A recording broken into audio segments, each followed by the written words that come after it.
बिहार के मुख्यमंत्री नीतीश कुमार ने इंडिया गठबंधन की एकता में ऐसा पलीता लगाया है कि आग की लपटें दिल्ली तक पहुंच चुकी हैं और कांग्रेस खेमे में भयंकर खलबली है। दरअसल अभी तक सभी को यह लग रहा था कि नीतीश बाबू इंडिया गठबंधन के संयोजक बनना चाहते हैं, लेकिन अब नीतीश कुमार ने ऐसी सियासी चाल चली कि इंडिया गठबंधन में भगदड़ मच चुकी है। इतना ही नहीं, नीतीश कुमार ऐसी मांग की ओर इशारा कर रहे हैं कि जो न तो कांग्रेस के गले उतरेगा और ना ही किसी दूसरे घटक दल के, क्योंकि मोदी को हरा करके सत्ता हथियाने की ही तो लड़ाई है। लेकिन नीतीश कुमार ने अब जो कदम उठाया है उस पर भाजपा को बोलने की भी जरूरत नहीं पड़ रही। बीजेपी चुपचाप इंडिया गठबंधन के घटकों की सियासी नौटंकी देख करके हंस रही है।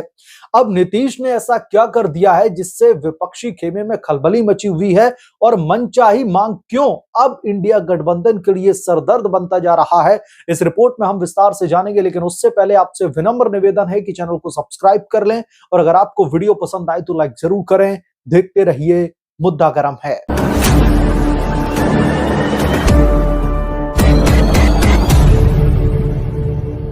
चौंकाने वाली खबर दोस्तों यह है कि अब बिहार के मुख्यमंत्री नीतीश कुमार विपक्षी गठबंधन इंडिया के संयोजक नहीं बनना चाहते। उन्होंने कांग्रेस समेत गठबंधन के दूसरे सहयोगियों को अपनी इस इच्छा से पूरी तरह से अवगत करवा दिया है। इतना ही नहीं, नीतीश कुमार सीट बंटवारे का फॉर्मूला और भाजपा के खिलाफ राज्यवार रणनीति तय किए बिना गठबंधन की बैठक भी बुलाए जाने के पक्ष में नहीं है। जेडीयू ने यह भी साफ कर दिया है कि वो राज्य की 17 सीटों पर चुनाव लड़ेगा और बाकी की बची हुई 23 सीटों पर किसकी कितनी हिस्सेदारी हो, ये लालू प्रसाद यादव की पार्टी तय करे। जेडीयू के मुताबिक नीतीश कुमार के संयोजक बनने की राह में कई बाधाएं हैं। विपक्षी गठबंधन संयोजक के साथ गठबंधन का नेता भी अब तलाश रहा है। इसका अर्थ यह हुआ कि अगर नीतीश बाबू संयोजक बने तो गठबंधन में उनकी स्थिति नंबर 2 की होगी। चूंकि नीतीश कुमार इस गठबंधन के वास्तविक सृजक हैं, ऐसे में नंबर 2 की स्थिति उनके अनुरूप नहीं होगी, ऐसा जेडीयू का मानना है। यही कारण है कि उन्होंने संयोजक बनने की इच्छा से सहयोगियों को अवगत करवा दिया है कि वो संयोजक नहीं बनना चाहते, उनकी निगाह तो पीएम की कुर्सी पर है। राज्य में सीट बंटवारे का सवाल भी जेडीयू ने राजद के पाले में डाल दिया है। पार्टी ने बीते चुनाव की तरह कम से कम 17 सीटों पर चुनाव लड़ने की बात कही है। पार्टी ने कहा कि शेष बची हुई 23 सीटों पर किसके हिस्से में कितनी सीटें आएंगी वो लालू प्रसाद यादव बैठ करके तमाम दलों के साथ में तय कर लें, लेकिन हम 17 से एक भी कम नहीं लेंगे।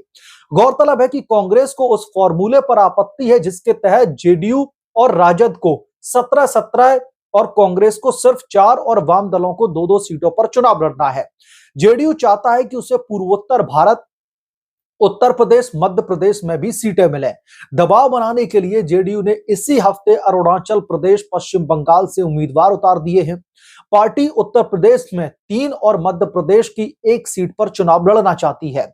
इसी प्रकार टीएमसी और सपा भी चाहते हैं कि कांग्रेस उसे अपने प्रभाव वाले राज्यों में भी गठबंधन के तहत सीटें बांटे।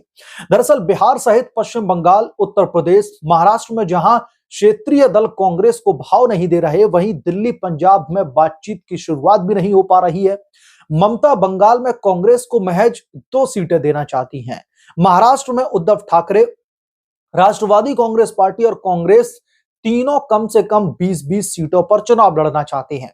इसके इतर उत्तर प्रदेश में सपा को शक है कि कांग्रेस बसपा के संपर्क में है, जबकि दिल्ली, पंजाब में सीट बंटवारे पर शुरुआती बातचीत भी नहीं हुई है। अब 100% का दोस्तों सवाल यह है कि क्या ये नीतीश कुमार की क्षेत्रीय दलों के साथ में मिलकर के कांग्रेस को घेरने की रणनीति है, या फिर कांग्रेस के खिलाफ ये क्षेत्रीय दलों को भड़काने की कोई सोची समझी हुई राजनीतिक चाल। पश्चिम बंगाल में इन्फोर्समेंट डायरेक्टोरेट अफसरों पर हमले को लेकर के तो कांग्रेस नेता अधीर रंजन चौधरी ने ही ममता बनर्जी सरकार के खिलाफ में आक्रामक रुख अपनाया हुआ है। लेकिन उत्तर प्रदेश में अखिलेश यादव जिस तरीके से मायावती की एंट्री देने के मामले पर अड़े हुए हैं, आसानी से समझा जा सकता है कि विपक्षी खेमे में कांग्रेस पार्टी किस हद तक दबाव में है। यानी कि जो रीजनल पॉलिटिकल पार्टीज हैं वो भी अब कांग्रेस पर हावी होती हुई दिखाई दे रही हैं और बहुत छोटा महसूस करवा रही हैं। और विडंबना दोस्तों यह है कि जिम्मेदार भी इसके लिए पूरी तरीके से कांग्रेस ही है। इंडिया ब्लॉक की मुंबई बैठक के बाद दिल्ली में मीटिंग होते होते इतनी देर हो गई कि सहयोगी दलों को बोलने का मौका मिल गया। नीतीश कुमार ने तो पहले ही कहा था कि कांग्रेस की वजह से ही इंडिया ब्लॉक का काम आगे नहीं बढ़ पा रहा है, क्योंकि पूरी पार्टी विधानसभा चुनाव में व्यस्त है।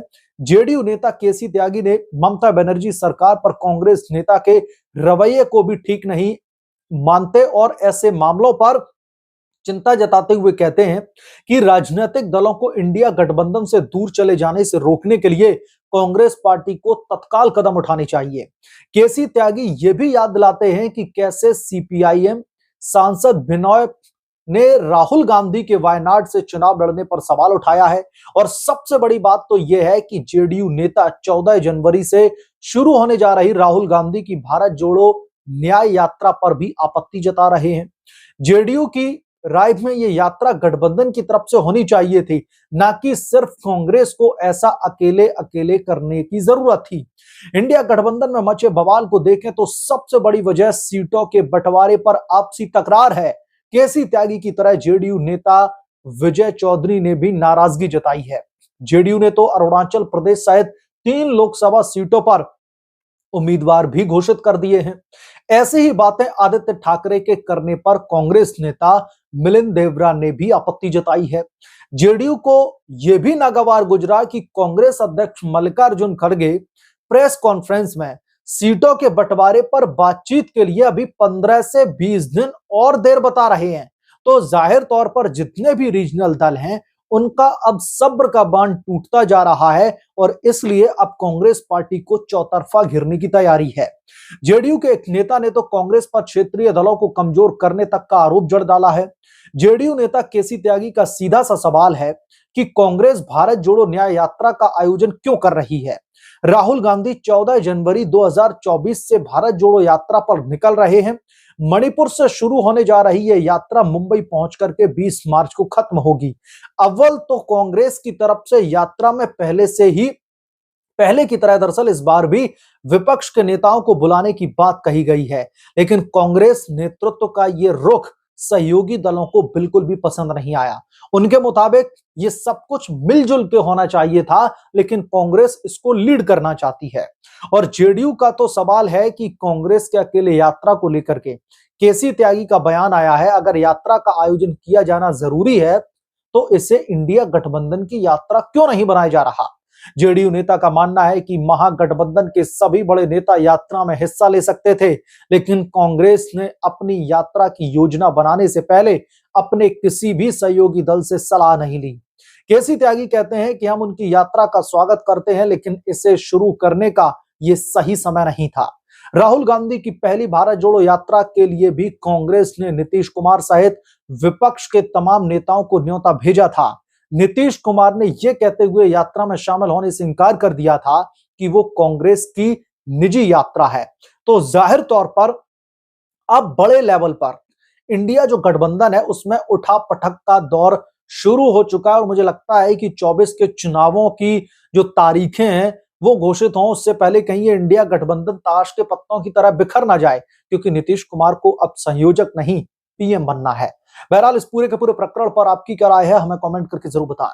जल्द मिलूंगा किसी दूसरे बड़े अपडेट के साथ में, तब तक के लिए धन्यवाद। अगर आप लोग चैनल पर नए हैं तो प्लीज चैनल को सब्सक्राइब कर लें, साइड बने बेल आइकन को भी प्रेस कर लें ताकि जैसे ही मैं कोई नया अपडेट लेकर के आऊं तो इसकी जानकारी सबसे पहले आपको मिले।